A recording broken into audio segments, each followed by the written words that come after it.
let's not do an intro, just a spoiler warning is enough. We also all know who Maruki is and what his deal is, so let's not waste time recapping.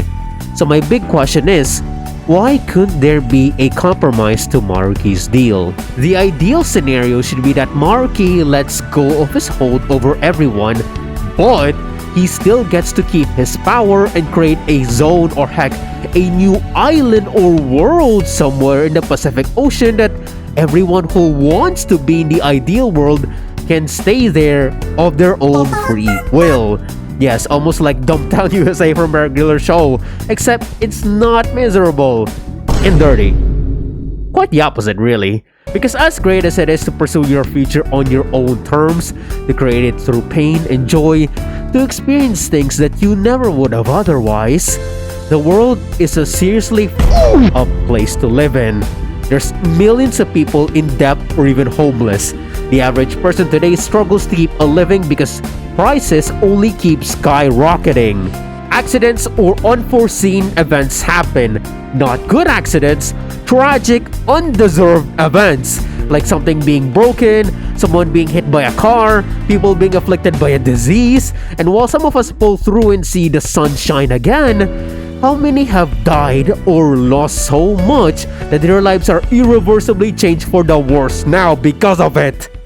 So, you get the point. There's many more problems in this world that will make this video run forever if I keep going. So, everyone who wants to stay in this true reality can be free to do so, while everyone else who wants to move to their ideal life can do so on their own free will. Yes, I said that again.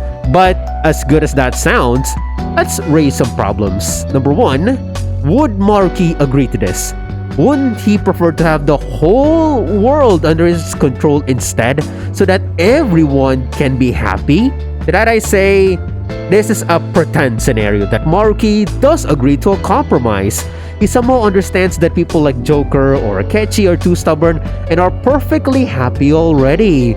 So he won't insist anymore and goes on board with his compromise plan. Number two, how would people get to that Maruki realm?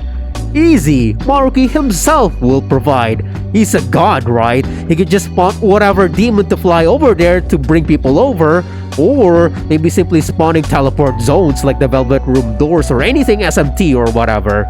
So either way, with his new godly powers, this should be no problem for anyone to get in, no matter where they are in the world, right?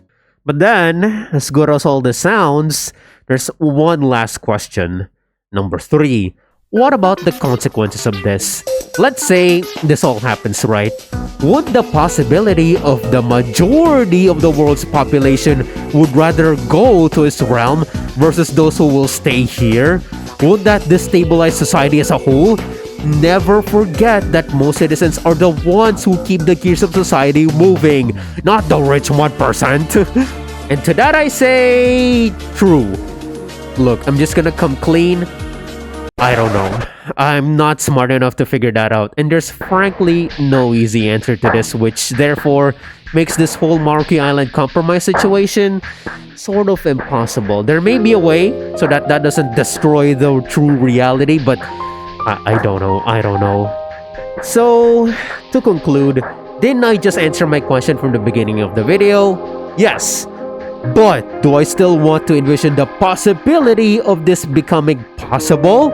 Absolutely.